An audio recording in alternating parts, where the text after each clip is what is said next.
This was during our school's winter break. It was the day after Christmas, and I had a part-time job at our town's pizza shop. This place was pretty popular, and it felt like pretty much every kid at my school also worked there. Being so young though, every paycheck made me feel like I was rich, so I always agreed to work whenever they needed me. I thought it wouldn't be that busy this day, because everyone would be staying home with their families still, but I couldn't have been more wrong. Around dinner time, all the indoor seats were taken up, and we were getting tons of delivery orders. My job was to greet and seat people, or do deliveries if needed. Around 8, my manager told me to start taking deliveries. I did a quick one, then picked up another from the kitchen and got back on the road. It was a single pizza to be delivered at a home 20 minutes away. At least the roads weren't busy. They were actually really dead, like barely anyone was outside, which was a very odd change of atmosphere from being inside the pizza shop. Snow was lightly falling down, really only visible under the streetlights. It was so peaceful, I actually drove the speed limit and tried to soak it in, knowing what waited for me back at work. Eventually I got to the customer's house though. It wasn't really in a neighborhood.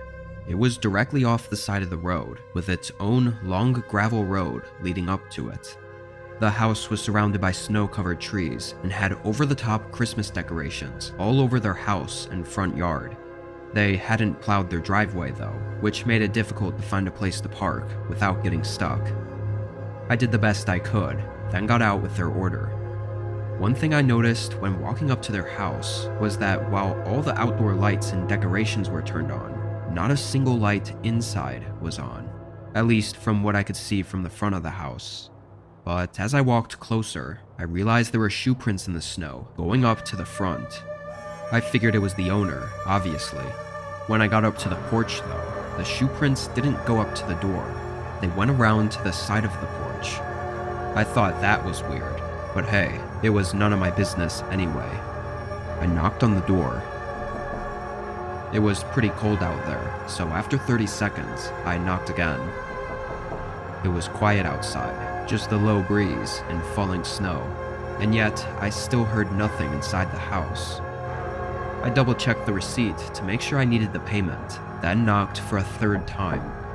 I mean, the shoe prints in the snow were fresh, so they had to be home. Getting frustrated and starting to shiver, I knocked one last time, very loudly, probably shaking the whole house. Still, nobody answered. After that, I gave up. I left and went back to my car, getting in and trying to turn it on, but it wouldn't start. The engine kept stalling. I swore under my breath as I tried relentlessly to get it going, only getting more frustrated by the second, and my hands getting colder and colder. Then I happened to glance up and saw a person standing outside the house. They were completely bundled up, boots, jacket, snow pants, everything. I got out of my car. "Hey, did you order the pizza? I've been out here knocking on your door for 5 minutes.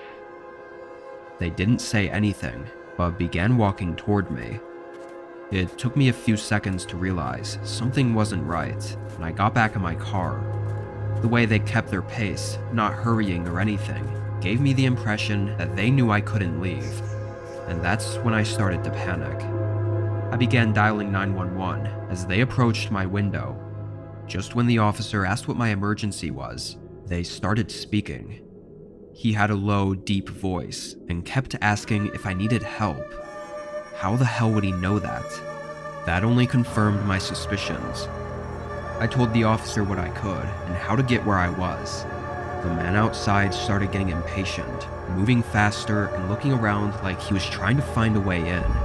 It was absolutely terrifying, sitting helplessly in my tiny car with this likely dangerous man outside and only a thin window between us. I kept trying to get the engine running, praying for it to work. He then started reaching into his pockets, looking for something, but I could see the panic in his face when he couldn't find whatever he was looking for. He then punched the window a few times, trying to break it, before running back to the side of the house like he was going to get something. 2 minutes passed as I sat there, trying to decide whether to wait for the cops or leave my car and try to make a run for it. Then I saw the flickering blue and red lights in my mirror, and at the same time, the man showed up on the side of the house, holding something in his right hand. He saw the lights and instantly took off. I'm sure it doesn't need too much explaining as to what happened that night, but that man didn't live there. The owners were gone for the holidays, but the man had plugged in their decorations in the outlet outside the house to make it look like they were home. While I was on the porch, he tampered with something outside my car to keep it from turning on. I'm not a car guy, so honestly, I didn't really understand it. Likely, the man planned to kidnap me, but out of sheer luck, he must have dropped his knife or whatever tool he needed to break the window, so that's what he ran back to get. Nothing's for certain, of course, but that seems like the most likely case. Anyway, I stopped doing deliveries after that night.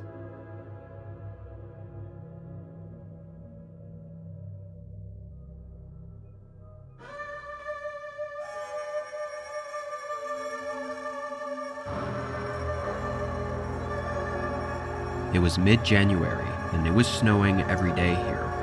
I work from home, thankfully, so I didn't have to deal with the awful weather too much, aside from going to the grocery store and whatnot. Some of the days it was pretty bad, with heavy snowfall and gusts of wind. This day, I was in Zoom meetings all day for work, but my connection was really poor and not making for the best experience. Around 6, my connection had cut out completely, and I ended up just having to call it a night from work.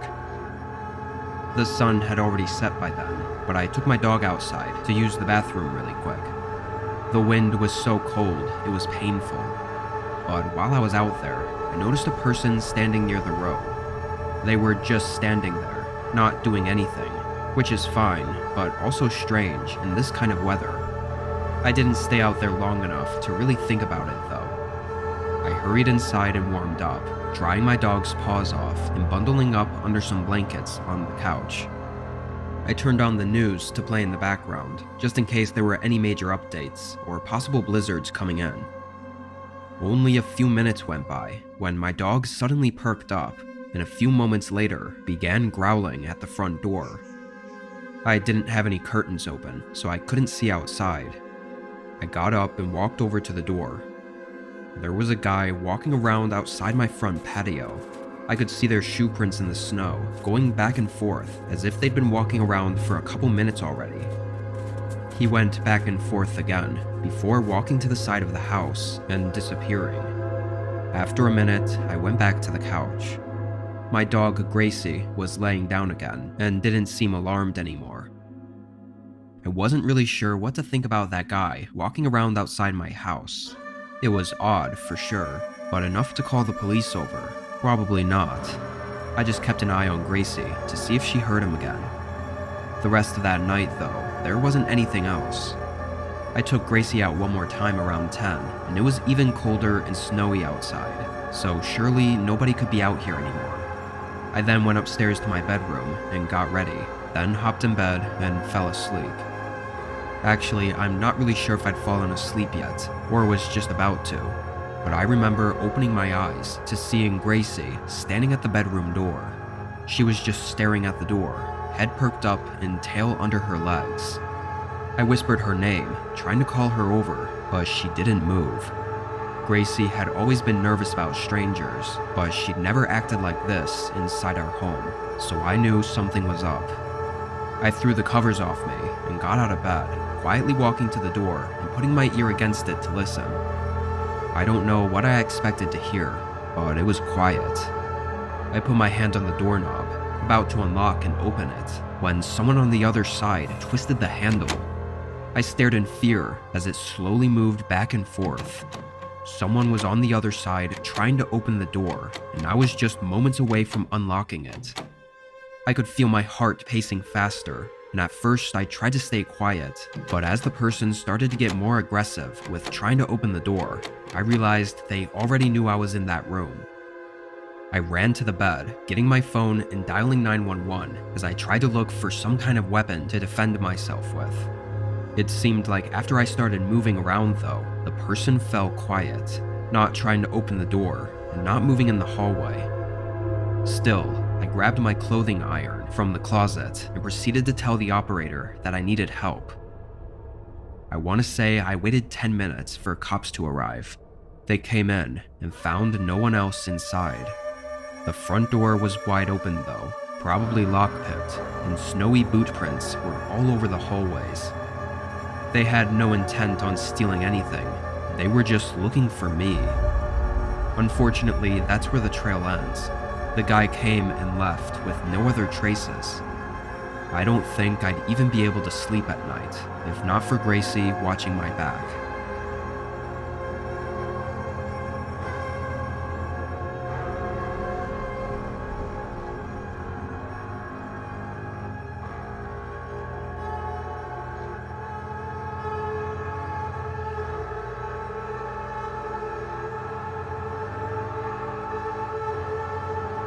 I'm a 25-year-old female. It was a couple weeks before Christmas. I lived in a small apartment in the city, but worked at an office further out in the suburbs. My shifts were all over the place, sometimes being early mornings and sometimes being late nights. This was one of those later nights where I got out at 11. I was the last to leave the office, so I locked up, then walked out into the snow to my car. I guess it had been snowing for a while, because there was about an inch or so on the ground. I wiped off my windshield, then let my car heat up and began the long drive home. I drove slowly, as the roads weren't plowed yet, so there was still a good amount of snow on them. A couple times my car lost traction just for a split second, sending me into a mini panic before it would jerk back under control. It was a constant balance of trying to drive slow and carefully, but also not so slow that it would take 2 hours to get home. Only 20 minutes into it, my car lost traction again and just wouldn't stop sliding. I slid into a snowbank on the side of the road, slightly angled downward into a ditch. It actually happened very slowly, enough that I don't think there was any damage, but there was no way out. I threw my hat back on and stepped out. My car had basically sunk into this ditch and was covered in snow almost up to the doors. I put my face in my hands, just frustrated at the inconvenience. I knew I was going to have to call for roadside assistance, but before I got back in my car, some headlights came down the road, slowing down and stopping right next to me. It was a regular-looking silver truck. They rolled down the window. "You need any help? I can tow you out if you need it." Yeah, that would be great. I'd really appreciate it." It was hard to pass up on saving on a $200 towing fee and possibly waiting for hours. He said to give him 5 minutes to get his tow hitch from his garage, then he quickly drove off. Nearly freezing already, I got back in my car. I wasn't expecting them to have to go back home to get what they needed when they offered to help me. It seemed like a bit of an inconvenience just to help some random person. From our short interaction though, it was hard to tell if I could trust them or not. Maybe they weren't even going to come back at all, or they were going to come back, but not to help me. I think the longer I sat there and waited, the more unsure I felt. Should I call roadside assistance just in case? I feel like I really put myself in a bad position. I jumped back in my seat, startled by loud knocking on the side window. There was someone standing out there, staring in at me. It was a man with 2 thick jackets on and a scarf covering most of his face. I cracked the window down, assuming he was wanting to help me as well, but he didn't say anything. He just looked at me. From the bit of his face showing, his skin was very pale, like he'd been out in the cold for a while. I'm okay. I've got help on the way. They should be here any minute. Thank you, though," I said, trying to get him to leave me alone. He still didn't acknowledge me. I honestly wasn't too sure on what to do, until I heard a click. He tried to open the door. It took me a moment to realize that that's what I heard, and before I could react and roll up the window, he stuck his arm through the crack and unlatched the lock.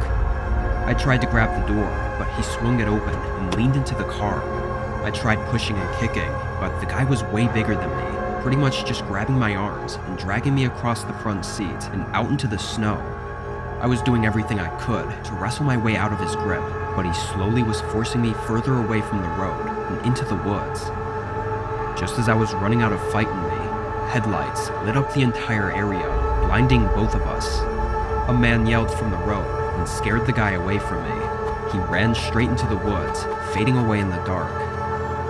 I was dizzy and trying to catch my breath, but the man helped me up and back to the road, giving me his jacket to keep me warm. It was then that I saw his silver truck. It was the man who offered to help me. The rest of that night felt like a blur, but I know he called the police for me and gave his witness statement. I really don't know what would have happened if he hadn't gone out of his way to help me. I probably wouldn't even be here right now to tell my side of the story.